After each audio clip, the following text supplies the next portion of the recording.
It's the 22nd of July, and tonight is the 7th night.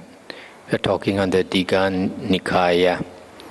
Tonight we come to Sutta number 11, Kevaddha Sutta. This is quite an important sutta. Thus have I heard. Once the Lord was staying at Nalanda in Pavarika's mango grove, and the householder Kevaddha came to the Lord, prostrated himself before him, and sat down to one side. Then he said, Lord, this Nalanda is rich, prosperous, populous, and full of people who have faith in the Lord. It would be well if the Lord were to cause some monk to perform superhuman feats and miracles. In this way, Nalanda would come to have even more faith in the Lord. The Lord replied, Kevaddha, this is not the way I teach Dhamma to the monks by saying, Go monks and perform superhuman feats and miracles for the white-cloth lay people. For a second time, Kevaddha said, Lord, I would not be importunate, but I still say, this Nalanda is rich, prosperous, full of people who have faith in the Lord. It would be well if the Lord were to cause some monk to perform superhuman feats and miracles. In this way, Nalanda would come to have even more faith in the Lord. And the Lord replied as before. When Kevaddha repeated his request for a third time, the Lord said, Kevaddha, there are three kinds of miracle that I have declared, having realized them by my own insight. Which three? The miracle of psychic power, the miracle of telepathy, the miracle of instruction. What is the miracle of psychic power? Here, Kevaddha, a monk displays various psychic powers in different ways. Being one, he becomes many. Being many, he becomes one, etc., etc. And he travels in the body as far as the Brahma world. This description of the various psychic powers, as in Sutta number 2 previously. Then someone who has faith and trust sees him doing these things. He tells this to someone else who is skeptical and unbelieving, saying, It is wonderful, sir, it is marvelous, the great power and skill of that ascetic, etc. And that man might say, Sir, there is something called the Gandhara charm. It is by means of this that monk becomes many, etc. What do you think, Kevaddha? Would not a skeptic say that to a believer? He would, Lord. And that is why, Kevaddha, seeing the danger of such miracles, I dislike, reject, and despise them. And what is the miracle of telepathy? Here a monk reads the minds of other beings, of other people, reads their mental states, their thoughts and ponderings, and says, That is how your mind is. That is how it inclines. That is in your heart. Then someone who has faith and trust sees him doing these things. He tells this to someone else who is skeptical and unbelieving, saying, It is wonderful, sir, it is marvelous, the great power and skill of that ascetic, etc. And that man might say, Sir, there is something called the Manika charm. It is by means of this that monk can read the minds of others. And that is why, seeing the danger of such miracles, I despise them. Stop here for a moment. Here, the Buddha is saying, if his monks display psychic powers, those with faith in the Buddha and the disciples, they would be impressed by it. They would like it. But if the believing lay person were to tell some other person who does not have faith in the Buddha and the disciples, then he would say that they are using these different types of charm. I think the Pali word is vija, and this actually refers to the mantras. In India, these mantras were handed down from the Brahmins, and mantras are words of power. There is no meaning in those words, but possibly it was handed down by the Devas to the Brahmins, because a long time ago the Brahmins, they were ascetics, and they practiced meditation until they could see and converse with Devas, and probably they learned these things. So these mantras can allow a person to do those things that a person with psychic power can do, like fly through the air, multiply the body, walk through the wall, dive into the earth like diving into water, walking on the surface of the water, etc. And similarly with reading the minds of others. So the Buddha says, if the miracles were shown to people, those who are skeptical, they would not believe. And what is the miracle of instruction? Here, Kevaddha, a monk gives instruction as follows. Consider in this way, don't consider in that. Direct your mind this way, not that way. Give up that, gain this, and persevere in it. That Kevaddha is called the miracle of instruction. Again, Kevaddha, a Tathagata arises in the world, an Arahant, Sammasambuddha, endowed with wisdom and conduct, well-farer, knower of the worlds, incomparable trainer of men to be tamed, teacher of gods and humans, enlightened and blessed. He, having realized it by his own super-knowledge, proclaims this world with its devas, maras and brahmas, its princes and people. He preaches the Dhamma, which is lovely in its beginning, lovely in its middle, lovely in its ending, in the spirit and in the letter, and displays the fully perfected and purified holy life. A disciple goes forth and practices the moralities, as in Sutta 2, verses 41 to 63. He guards the sense doors and attains the 4 jhanas, also found previously in Sutta 2. He attains various insights. He realizes the 4 noble truths, the path and cessation of the asavas, and he knows there is nothing further here. That Kevaddha is called the miracle of instruction. Stop here for a moment. So here the Buddha says the miracle of instruction is to teach a person, and then if the person practices the holy life, practices the firstly by teaching that person, when the person hears the Dhamma, he has faith. Has faith, and he goes forth. Having gone forth, then he practices the conduct of the holy life, or the practice of the holy life, which I said was charana. And from practicing charana, which culminates in the 4 jhanas, then he attains various knowledges, higher knowledges, and finally liberation. And this is called the miracle of instruction. And I, Kevaddha, have experienced these 3 miracles by my own super knowledge. Once, Kevaddha, in this order of monks, the thought occurred to a certain monk, I wonder where the 4 great elements, the earth element, water element, fire element, air element, cease without remainder. And the monk attained to such a state of mental concentration that the way to the Deva realms appeared before him.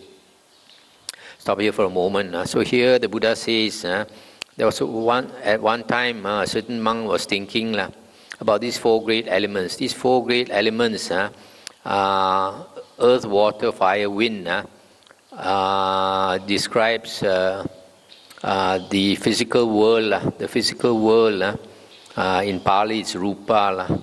Rupa consists of these 4 elements. The earth element means the hardness element. The water is the liquid things that cohere together. The fire element is the heat element. The air is the motion element. So the physical world can be described by these 4 elements. And this monk wanted to know where the 4 great elements cease without remainder. In others, where does the world end?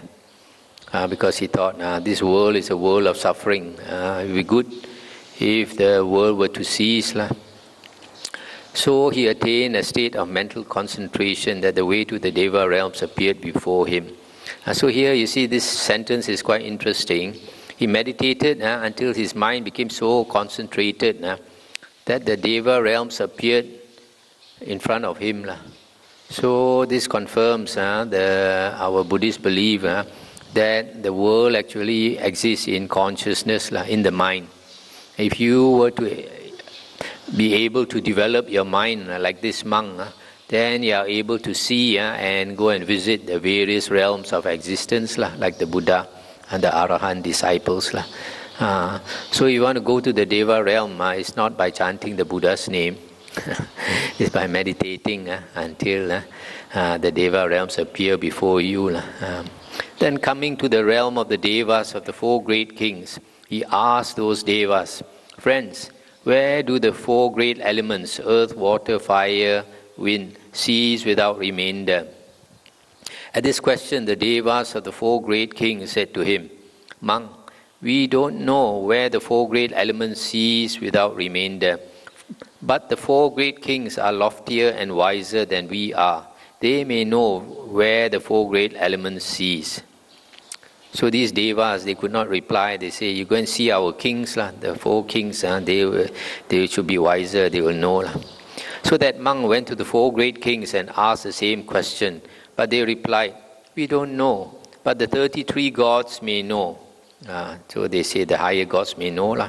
So that monk went to the 33 gods who said, we don't know, but Sakka Devaraja may know. Then he went to ask Sakka Devaraja, and Sakka Devaraja also didn't know. He said the Yama Devas may know.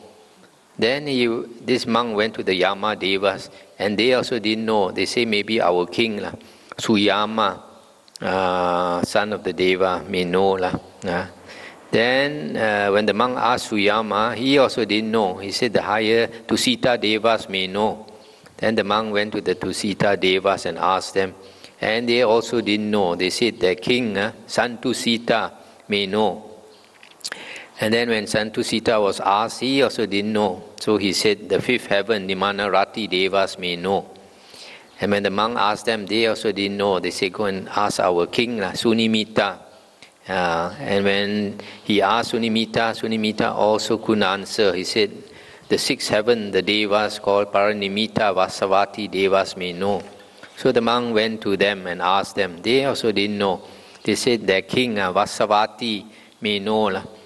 And then when the monk asked Vasavati Devaraja, he also couldn't answer. He said, maybe the Devas of Brahma's retinue may know. Then that monk, by the appropriate concentration, made the way to the Brahma world appear before him. He went to the Devas of Brahma's retinue and asked them. They said, we don't know, but there is Brahma, great Brahma, the conqueror, the unconquered, the all-seeing, all-powerful, the Lord, maker and creator, ruler, appointer and orderer, father of all that have been and shall be. He is loftier and wiser than we are. He would know where the four great elements cease without remainder. And where, friends, is this great Brahma now? And they said, monk, we do not know when, how, and where Brahma will appear. But when the signs are seen, when a light appears and a radiance shines forth, then Brahma will appear. Such signs are an indication that he will appear. Then it was not before long the great Brahma appeared. And that monk went up to him and said, friend, where do the four great elements, earth, water, fire, air or wind, cease without remainder? Stop here for a moment. So you notice here, in this sutta, it talks as far as the first jhana realm, the Brahma's heaven. Here the sutta talks about Brahma's retinue and Mahabrahma, the great Brahma. But in later books, they added ministers of Brahma. So it is by adding a few things like this, they created the 31 planes of existence. These 31 planes of existence is very well known. But actually, a lot of people don't know. It comes from later books. The Buddha never talked about 31 planes of existence. The Buddha only talked about 5 realms of existence. The heavens, which are the highest, then the human realm, and then below that, the 3 woeful planes. As far as the heavens are concerned, he did mention a few heavens. So like in this Brahma realm, he only talked about 2, Brahma's retinue and the great Brahma. But later books they added. So the great Brahma replied, monk, I am Brahma, Maha-Brahma, the conqueror, unconquered, all-seeing, all-powerful, Lord, Maker and Creator, Ruler, Appointer and Orderer, Father of all that have been and shall be. The second time the monk said, Friend, I did not ask if you are Brahma, great Brahma, the conqueror, etc. I asked you where the four great elements cease without remainder. And the second time the great Brahma replied as before, I am Brahma, Maha-Brahma, conqueror, unconquered, all-seeing, all-powerful, etc. And the third time the monk said, Friend, I did not ask you that. I asked where the four great elements, earth, water, fire, air, cease without remainder. Then Kevaddha, Maha-Brahma, the great Brahma, took that monk by the arm, led him aside and said, Monk, these devas believe there is nothing Brahma does not see, there is nothing he does not know, there is nothing he is unaware of.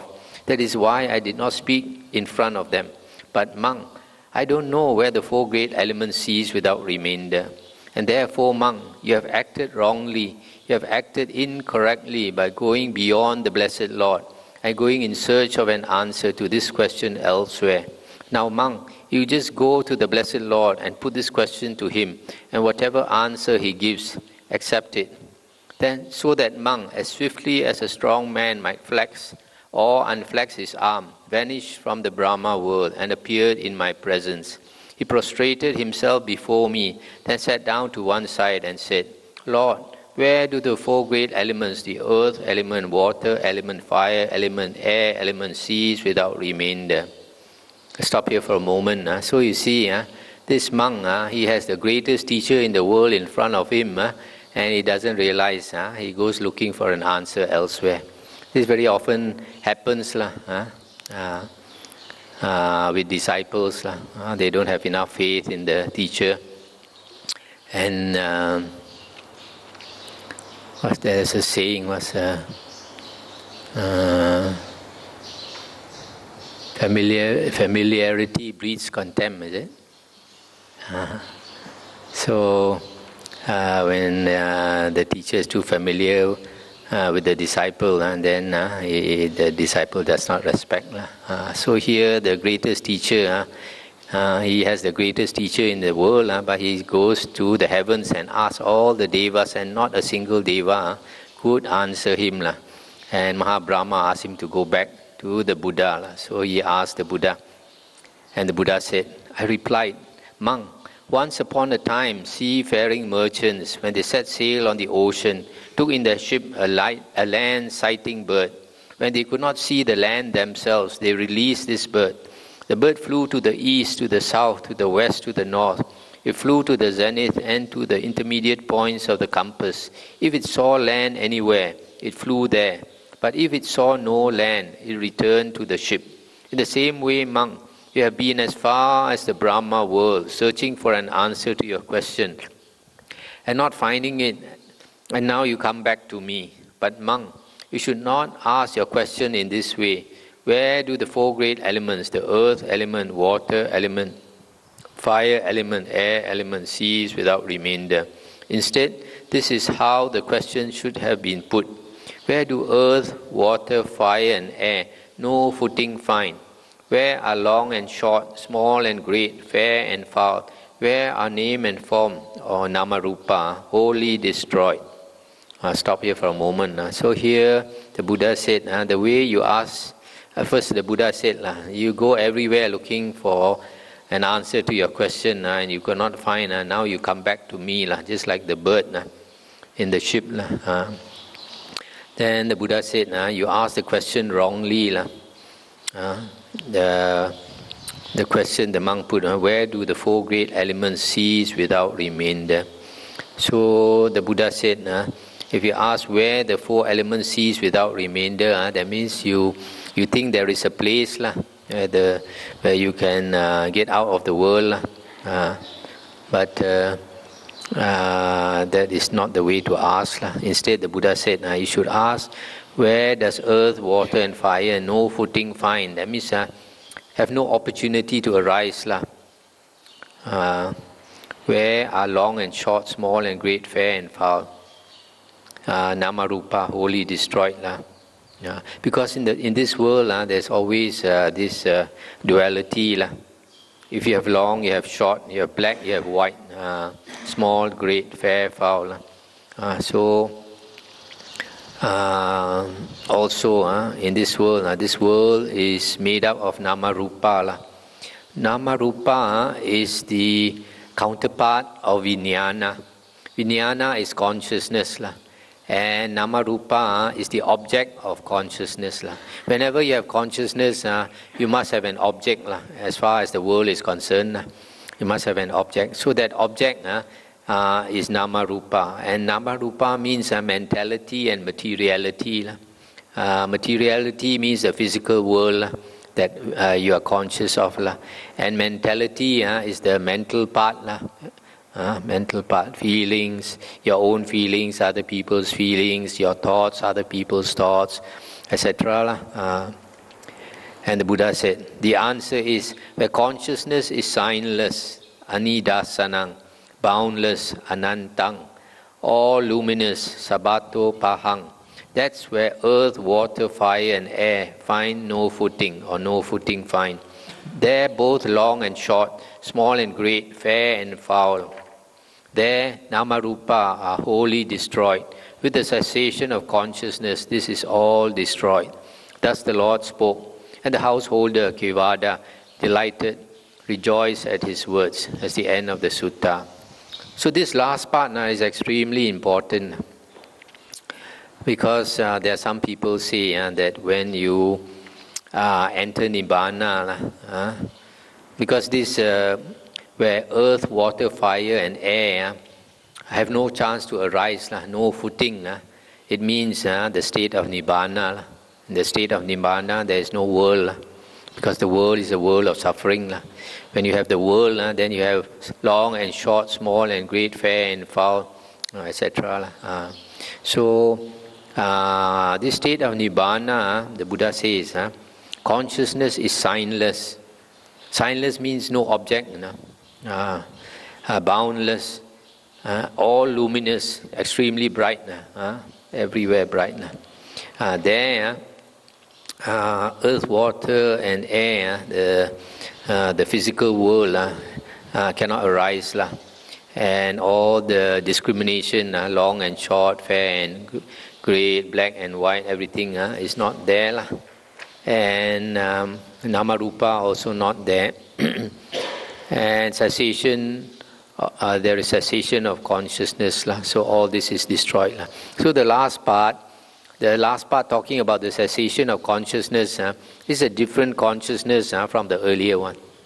This cessation of consciousness refers to the cessation of the sixth consciousness, because I have mentioned before that the sixth consciousness creates the world. Seeing consciousness, hearing consciousness, smelling, taste, touch consciousness creates the outer world, and thinking creates the inner world. So the sixth consciousness creates the world of nama rupa, the world of discrimination, long and short, small and great, fair and foul, black and white, etc., good and bad, etc. So that is the sixth consciousness. But in this state of Nibbana or Parinibbana, consciousness is signless. There is no object, boundless and luminous. So this state of Parinibbana is a different type of consciousness. So a lot of people, they don't notice this sutta. So they say when you enter Nibbana, there's nothing, and no consciousness whatsoever. But here, you can see there is a type of consciousness which is has no object. So when it has no object, there is no self, there is no other. When there is an object, for example, when seeing consciousness arises, and you think you see, then you have an eye seeing something, seeing an object, right? There's always this subject and object, as far as the sixth consciousness is concerned. But in this Nibbana state, or final Nibbana or Parinibbana, there is no object. So because there is no object, there is no subject. So there is no self. But even though there is no self, there is consciousness.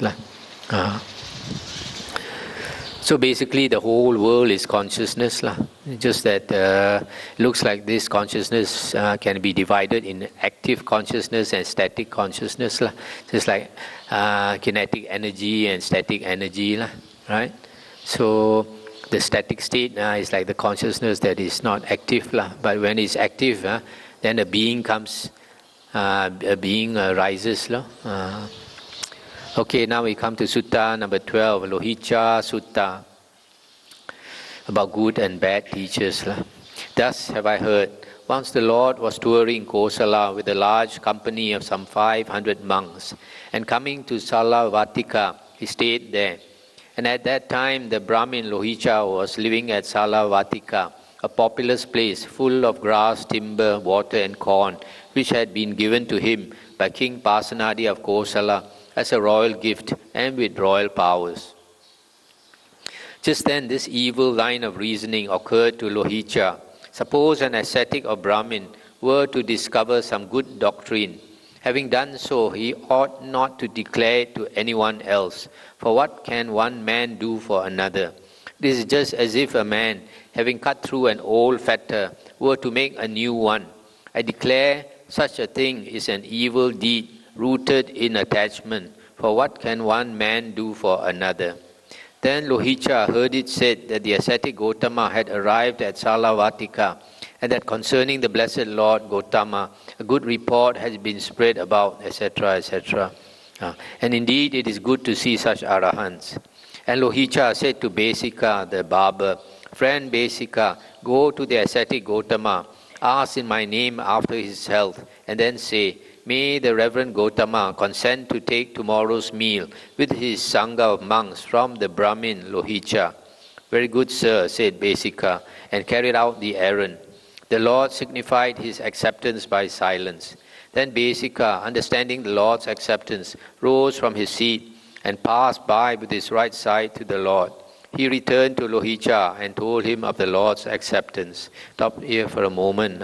So here this Lohicca, he has this wrong view that if some ascetic or Brahmin were to discover some good Dhamma, he should not teach it. For what can one man do for another? That is his thinking.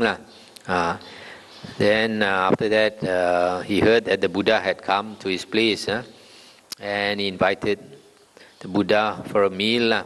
And the Buddha accepted by silence. That's the Buddha's way of accepting. Then the Besika, the barber, having conveyed the message, he kept his right side to the Lord and departed. This is an Indian tradition, keeping your right side to somebody shows respect. Even in our country, if you want to give something to somebody, you give it with your right hand. To give it with your left hand is impolite. Also in Thailand. And Lohicca, as the night was ending, had choice, hard and soft foods prepared at his own home. Then he sent Besika to tell the Lord that the meal was ready. And the Lord, having risen early and taken his robe and bowl, went with his order of monks to Salavattika. And Besika, the barber, followed the Lord close at hand. And he said, Lord, this evil thought has occurred to the Brahmin Lohicca.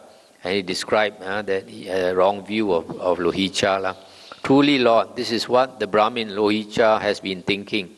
And the Buddha said, it may well be so, Besika, it may well be so. So the Lord came to Lohicca's dwelling and sat down on the prepared seat. Lohicca personally served the Buddha and his Sangha of monks with choice, hard and soft food, till they were contented and satisfied. Then, when the Lord had taken his hand from the bowl, Lohicca took a low stool and sat down to one side. Then the Lord said to him, Lohicca, is it true that an evil line of reasoning has occurred to you? Namely, suppose an ascetic or Brahmin were to discover some good doctrine. Having done so, he ought not to declare it to anyone else. For what can one man do for another? It is just as if a man, having cut through an old fetter, were to make a new one. I declare that such a thing is an evil deed rooted in attachment. For what can one man do for another? And Lohicca said, yes, Reverend Gotama. What do you think, Lohicca? Don't you reside at Salavatika? Yes, Reverend Gotama. Well now, if anyone should say, the Brahmin Lohicca resides at Salavatika, should enjoy the entire fruits and revenues of Salavatika, not giving anything away to others. Would not anyone who spoke like that be a source of danger to your tenants? And Lohicca said, he would be a source of danger, Reverend Gotama. And as such, would he be solicitous for their welfare or not? He would not, Reverend Gotama. And not being solicitous for their welfare, would he have a heart full of love for them or of hatred? Of hatred, Reverend Gotama. And in a heart full of hatred, is there wrong view or right view? Wrong view, Reverend Gotama. But Lohicca, I declare that wrong view leads to one of two destinies, hell or an animal rebirth. Stop here for a moment. So here the Buddha is trying to show that Lohicca has wrong view. So he says, now, if following your line of thought, that whatever you obtain, you should not share with others, then you should not share your revenue to anyone else, and even to those of your tenants. Then that being so, would it not be dangerous for your tenants? He said yes, so he had to admit. And then finally the Buddha shows him that this is wrong view. And the Buddha said that wrong view leads to one of two destinies, either rebirth in hell or the animal realm. What do you think, Lohicca? Does King Pasenadi of Kosala reside at Kasi Kosala? He does, Reverend Gotama. Well, if anyone should say, King Pasenadi of Kosala resides at Kasi Kosala, and he should enjoy the entire fruits and revenues of Kosala, not giving anything away to others, would anyone who spoke like that be a source of danger to his tenants? Would he have a heart full of hatred? And would that not be wrong view? It would, Reverend Gotama. Then surely if anyone were to say the same of the Brahmin Lohicca, that would be wrong view. In the same way, Lohicca, if anyone should say, suppose an ascetic or Brahmin, stop here for a moment.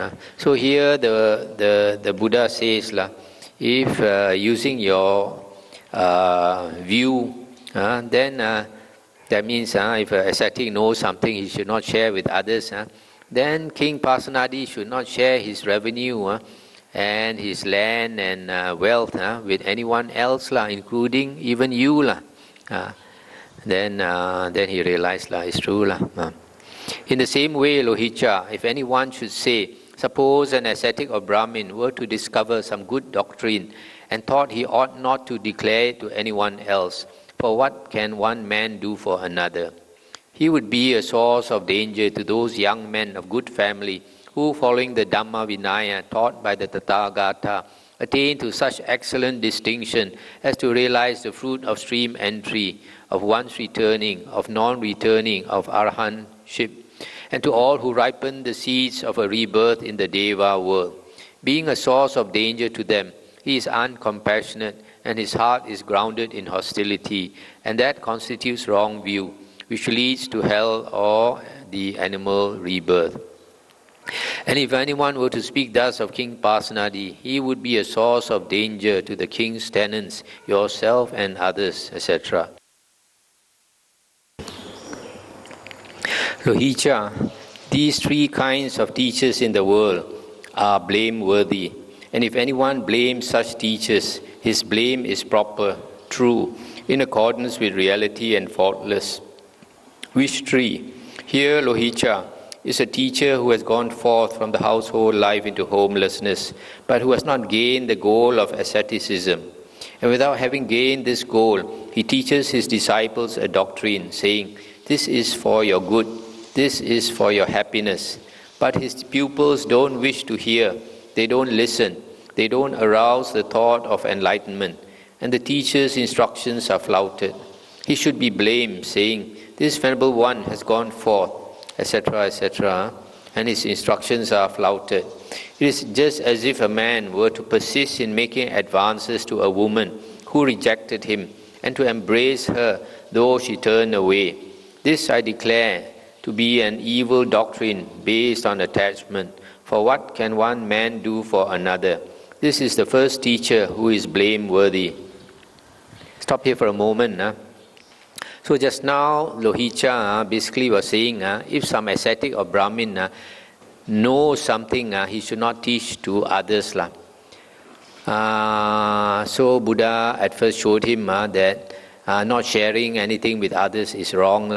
But now the Buddha is trying to also show that there are certain teachers who should not try to teach others, who should not try to share what they know with others because of certain reasons. The first one is he has not gained the goal of asceticism. He has not gained the fruits of the holy life.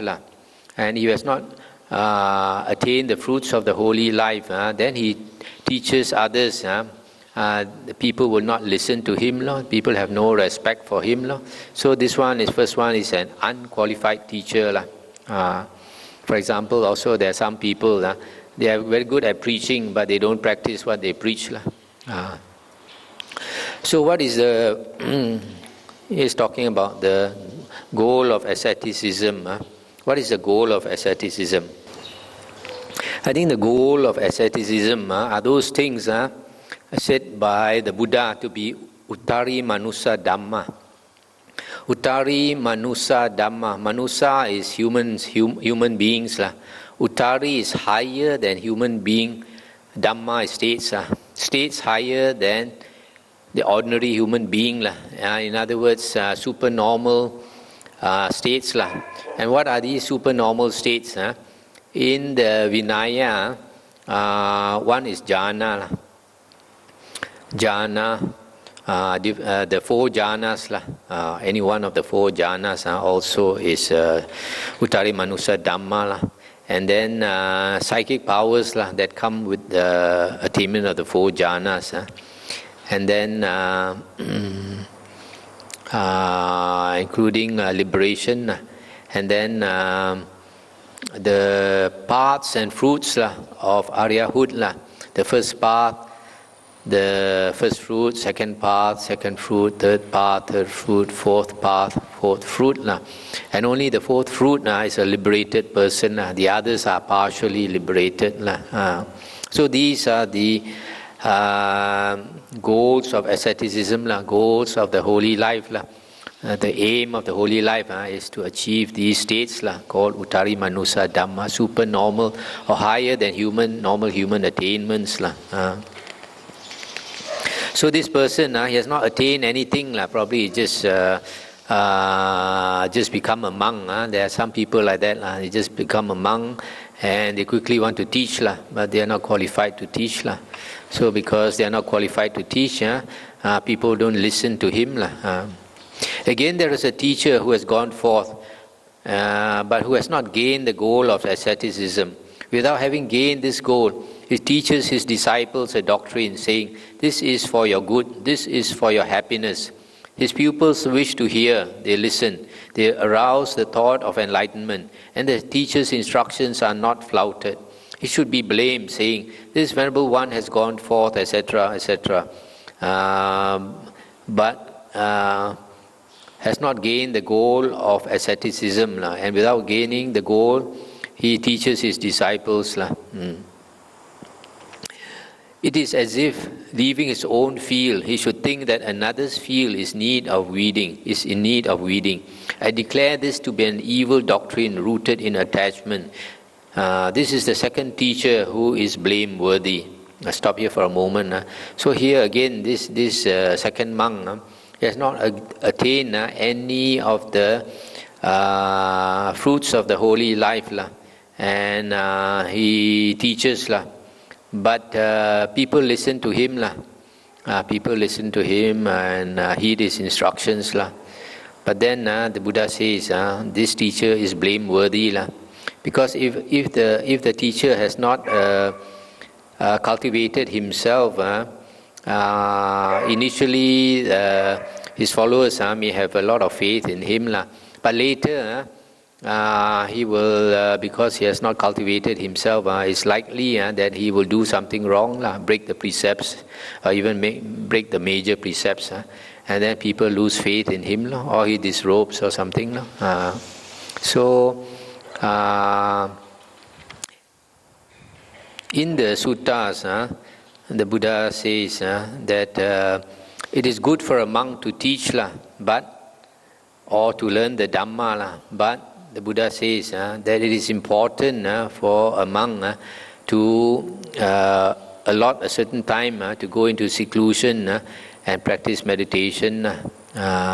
So if a monk only teaches but does not practice himself, it's just like the Buddha says here. This farmer, instead of looking after his own field, he goes to tend to another person's field. Again, there is a teacher who has gone forth and who has gained the goal of asceticism. Having gone forth, he teaches, but his pupils don't wish to hear him. His instructions are flouted. He too should be blamed. Just as if, having cut through an old fetter, one were to make a new one. I declare that this is an evil doctrine rooted in attachment. For what can one man do for another? This is the third teacher who is blameworthy. These are the three kinds of teacher that I spoke of as blameworthy. So this third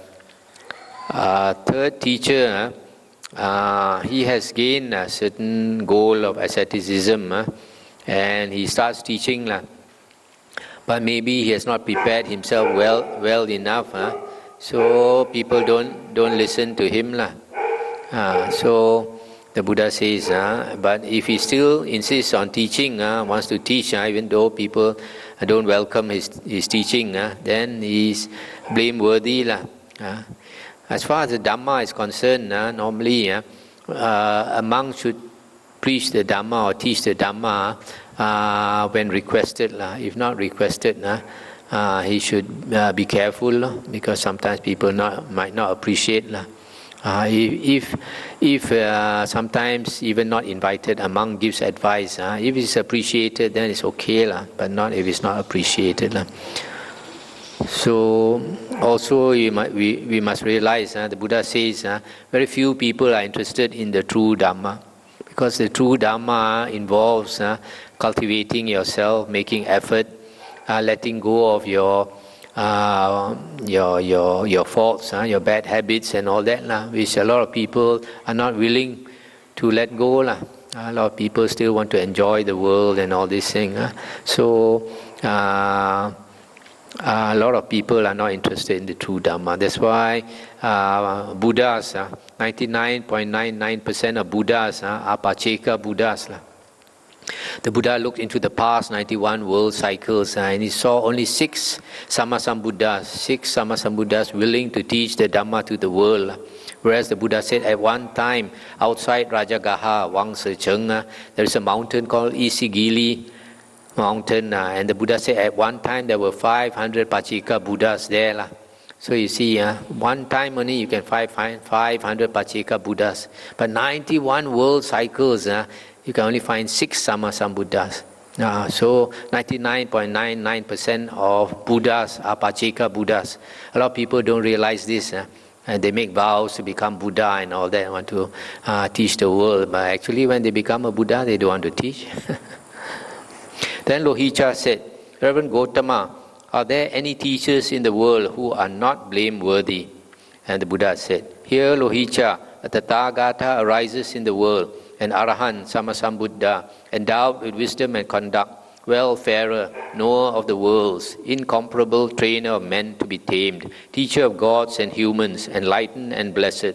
He, having realized it by his own super-knowledge, proclaims this world with its devas, maras and brahmas, its princes and people. He preaches the Dhamma, which is lovely in its beginning, lovely in its middle, lovely in its ending, in the spirit and in the letter, and displays the fully perfected and purified holy life.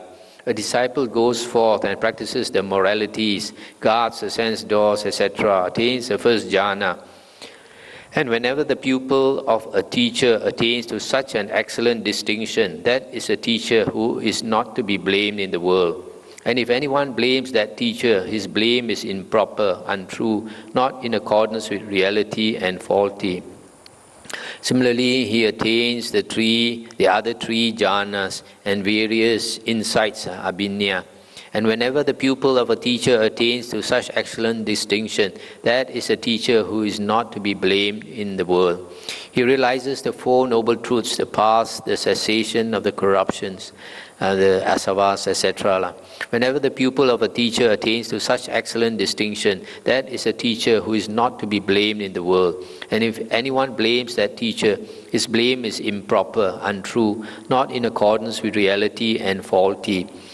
At this, the Brahmin Lohicca said to the Lord, Reverend Gotama, it is as if a man were to see someone by the hair who had stumbled and was falling into a pit, and to set him on firm ground.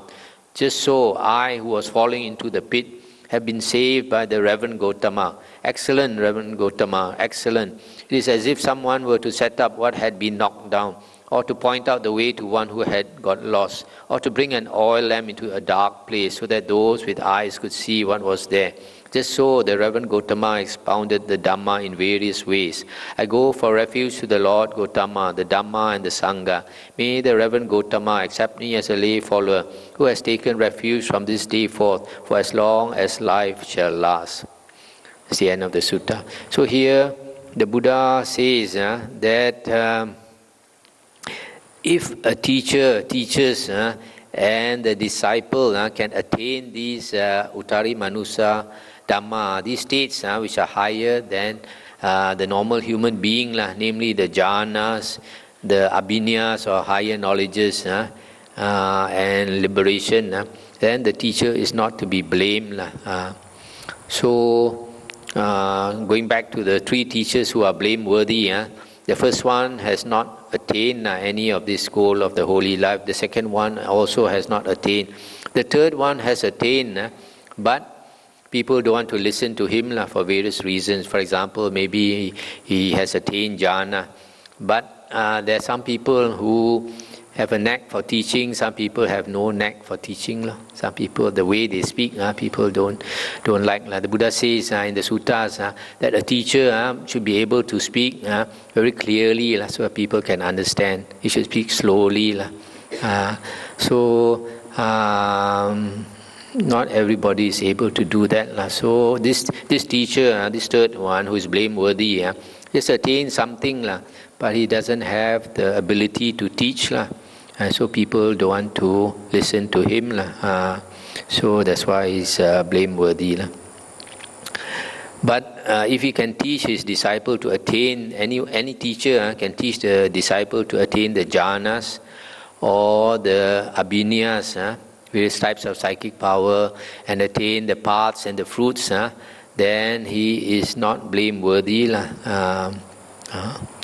So this is a very important point, because nowadays in the world there are many who disparage jhana. Even so-called meditation teachers nowadays, they put down jhana. I know a certain famous meditation teacher in his book, he said, what's the point of cultivating jhana? He said, when you attain jhana, you don't have mindfulness. Only when you come out of jhana, you have mindfulness. That shows he doesn't understand what is jhana, and also shows he has not attained jhana. And yet he's a famous meditation teacher in the world. So a lot of people, because they don't listen to the Buddha's suttas, study the Buddha's words, then they don't know that a lot of teachers that they follow are teaching contradictory to what the Buddha says.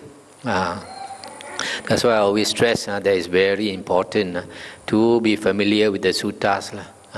The Buddha said very clearly that if any monk says the Buddha taught in such and such a way, the Buddha said not to accept and not to reject it, but to compare it with the suttas. Only if it follows the suttas can you accept it to be the Buddha's teachings. So So the goal of the holy life, of the spiritual path, is basically the jhanas, the 4 jhanas, and the various knowledges, and the paths and fruits of Aryahood. The paths and fruits of Aryahood are the most important, more important than the jhanas and the psychic powers, because once you attain the paths and fruits, you are an Arya, and once you're an Arya, you cannot go backwards, you cannot regress, you cannot fall, you cannot even be reborn into the woeful planes of existence, and you're sure of liberation, and they're not. At the most, 7 lifetimes, you will attain liberation.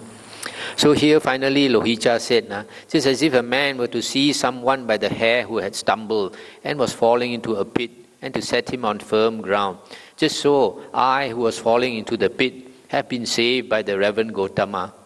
So here, because the Buddha said, a person with wrong view will only have 2 types of rebirth, either hell or the animal realm. Then he realized he has been saved from the hell and the animal realm by the Buddha. So he showed his appreciation. So, okay, I think we've gone through 2 suttas for tonight, and that's enough. Probably you have a lot of questions tonight.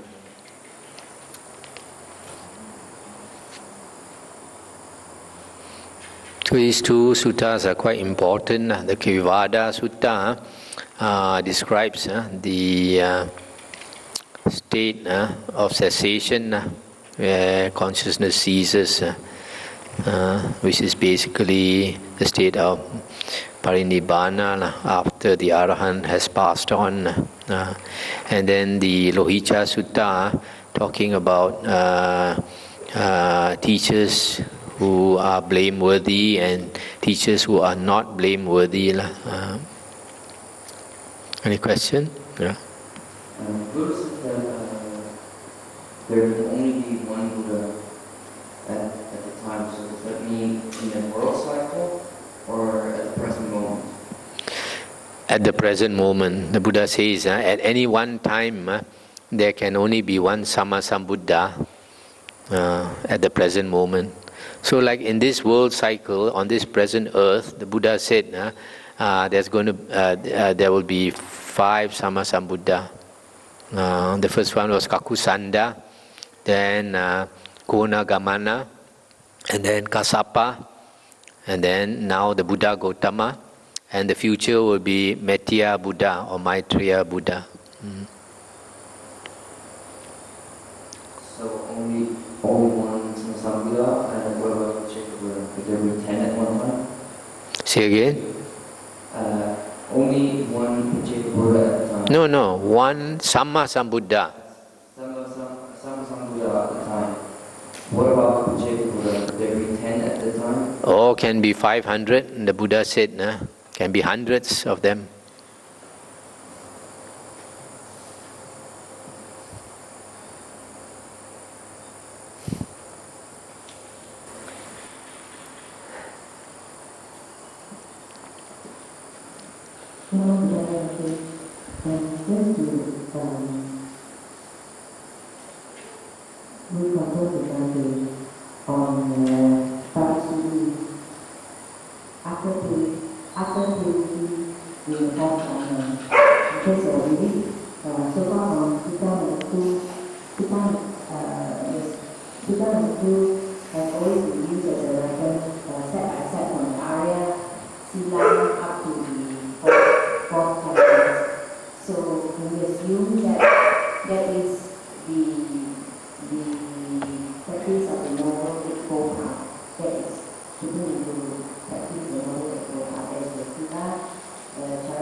They can, external ascetics, without practicing the Noble Eightfold Path, they can attain the fourth jhana. But the difference is that the jhana they attain is the un-Aryan jhana. The Buddha said the Aryan Samadhi or Aryan jhana is jhana supported by the 7 factors of the Noble Eightfold Path. So there's a difference between Aryan Samadhi and un-Aryan Samadhi. So un-Aryan Samadhi, because it is not supported by the 7 factors of the Noble Eightfold Path, it does not lead to liberation. Whereas the Aryan Samadhi, which is the 4 jhanas, supported by the 7 factors of the Noble Eightfold Path, leads to liberation.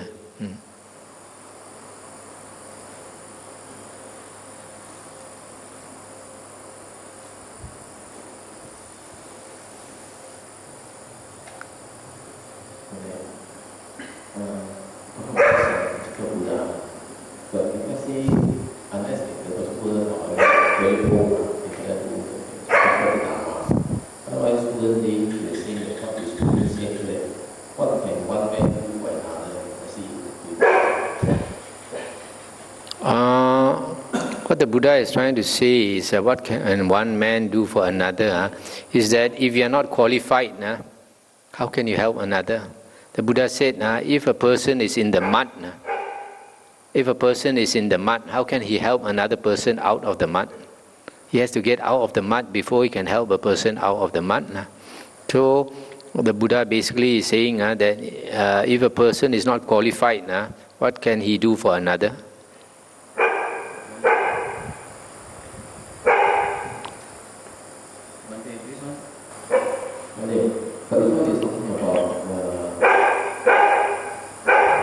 Who is speaking? Are you talking about Lohicca or are you talking about the Buddha?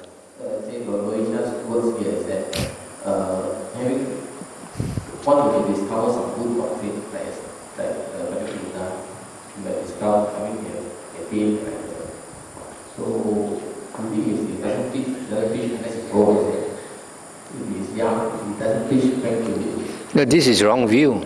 This is Lohicca's wrong view, that if a person has discovered good doctrine, he should not teach. This is not the Buddha's words. This is Lohicca's words. They are very different from the Buddha's words. The Buddha is using his words, just using his words basically to say that there is a case what can one man do for another if he is not qualified? So suppose you are not qualified in medicine, and then you try to heal another person. You're not qualified to heal him.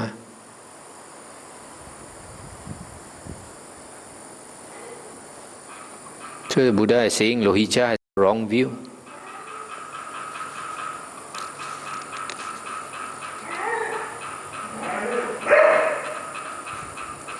In the Dhammapada, the Buddha said the giving of Dhamma is the highest gift.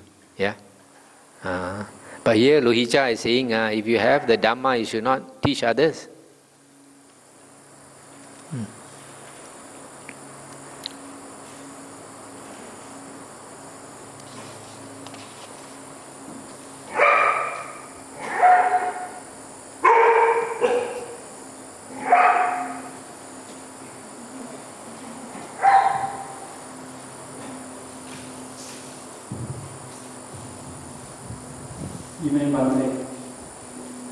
Just referring to this one on the Sutta number,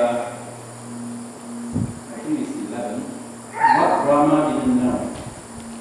Now, when the monk said, survey to the four great elements, the earth element, water element, fire element, and the air element cease without a ring. Is he asking about when the world is coming to an end?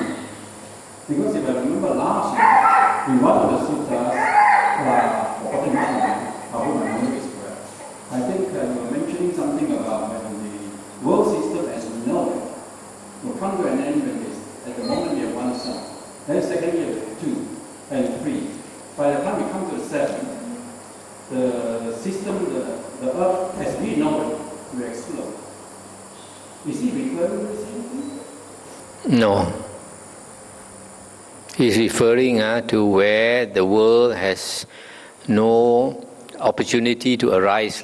But this one, when you say end of the world, this world system ends. There are many other world systems. But here he's saying totally as no samsara, no universe at all.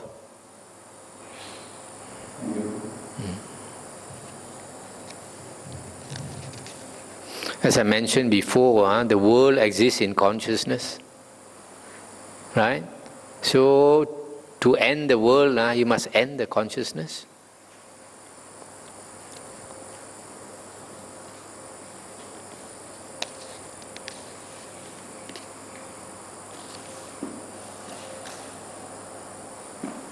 When we refer to the Kevaddha, the phrase related to earth, water, fire, and page 179, when the earth, water, fire, and air no cooking find, is this referring to Dhammavuddho? Because the cooking, yes, is in consciousness. Yeah, there it says where are nama rupa wholly destroyed. So the four great elements also inside it.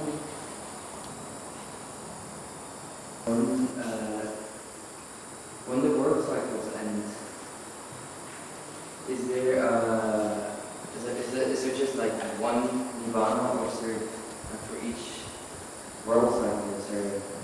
No, when we say the world ends, we are talking about one world system.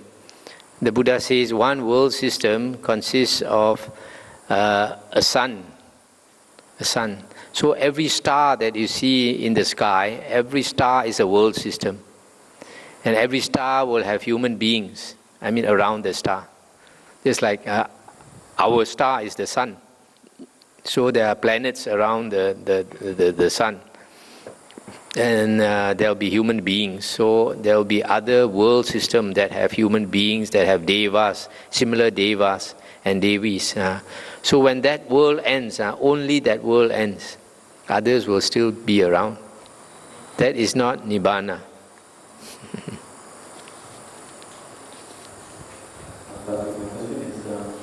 As a Buddha suggested, any physical fitness exercises for one's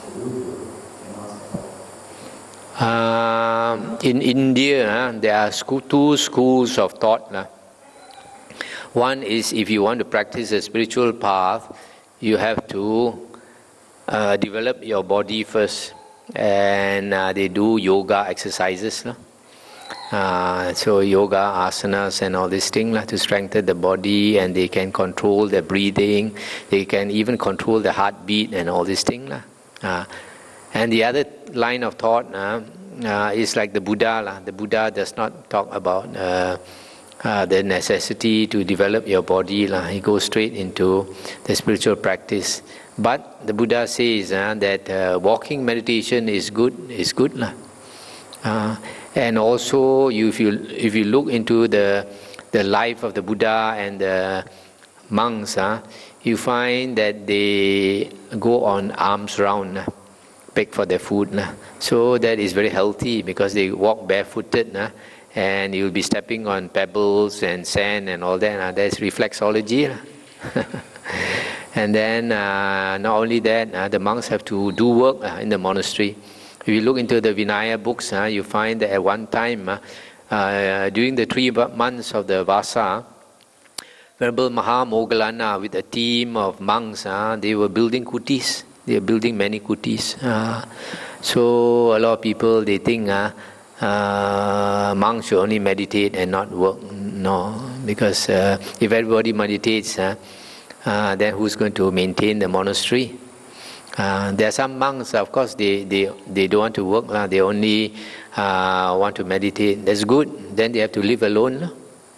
Live alone in a cave or something. Then the cave can be very dirty. Last time I stayed in a cave, there's a lot of bats. In dark caves there's a lot of bats. And there'll be a lot of bad shit all around. So you just have to...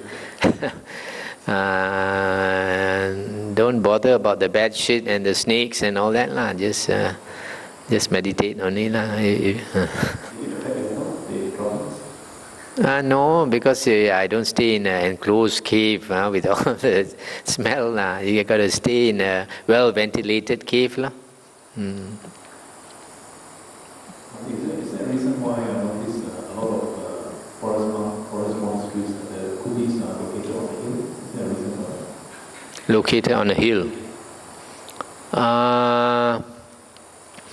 A hill is a good place to have a monastery. Firstly, because it's not flooded, and secondly, because if there's a little hill, then it's more windy.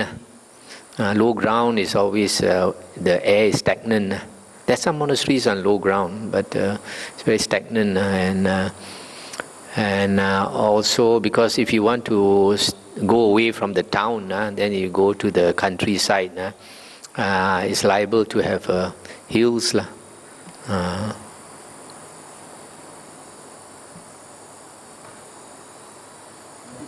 is the 9th and 10th precept? Is there a difference between them?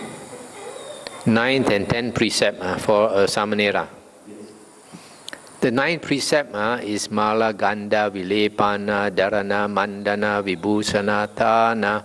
That one is not seeing shows. Wait, let me see. The first one is not seeing shows. The 8th one is Nacha, Gita, Vadita, Visuka, Dasana, Mala, Ganda, Vilepana, Dharana, Mandana, Vibhusana, Thana. The 8th one is not to see shows, listen to music, sing and dance and all this. The 9th one is not to adorn yourself, use perfume, makeup and all these things. And the 10th one is not to possess money. I thought the 7th one is not to see shows. That's the difference between the 8 precepts and the 10 precepts. In the 8 precepts, the 7th precept consists of 2 precepts. Not to see shows, not to sing and dance and all these things. And also the other precept, not to adorn your body, use cosmetic and perfume and all these things. Two precepts are found in the 7th precept of the 8 precepts. But these 2 precepts in the 10 precepts, they are broken up into the the 7th precept and the 8th precept, and then the 9th precept is the Ucha Sayana, Maha Sayana, not to sleep on luxurious bed, and then the 10th precept is not to possess money, Okay.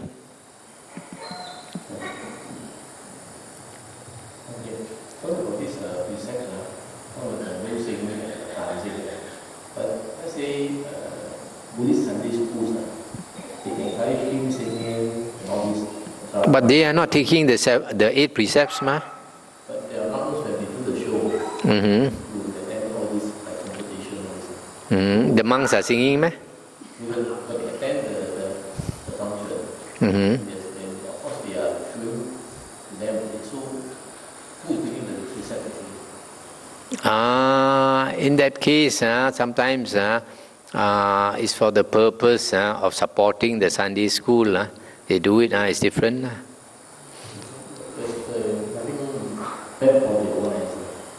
No. That's why there's, when a person attains Sotapanna, 3 factors are abandoned. Okay? One is Sakaya Ditti, which is identity view. Identity view means identifying the body and the mind with the self. Okay? And then another one is doubt. Doubt about the Buddha, Dhamma and Sangha. The third one is Sila Bhatta Paramasa. Attachment to rules and rituals. Actually, attachment to Sila and rituals. So, if a person is attached to rules, even Sila, and you don't understand there is a purpose for Sila, then you cannot be a Sotapanna. You must understand what is the purpose of the Sila. Don't be Seipan. So we must understand. So don't be too rigid.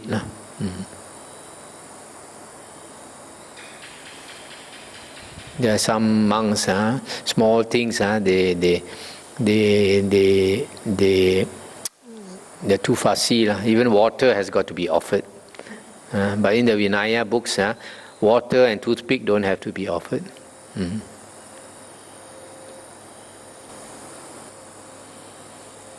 Okay, shall we end here?